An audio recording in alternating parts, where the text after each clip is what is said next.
And viewers, now we are given to understand that the Delhi police, it has handed over all the documents related to this Delhi blast case and the FIR to the NIA last week. Remember, NIA is the one who's leading the investigation into this case.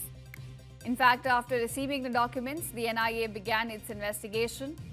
The NIA team, we're given to understand, is currently at the Red Fort, which is near to which, in fact, where the blast took place.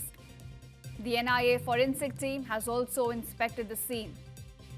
That's the latest we're given to understand, that NIA has taken over the investigation in the Delhi blast case, has begun the work on ground. It is already inspecting the area near the Red Fort, which is where the blast took place, as well as the NIA forensic team is also inspecting the area. Remember, this is where the Hyundai's i20 blew up, leading to the loss of 9 people and injuring several others.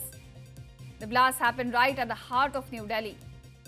So clearly very concerning.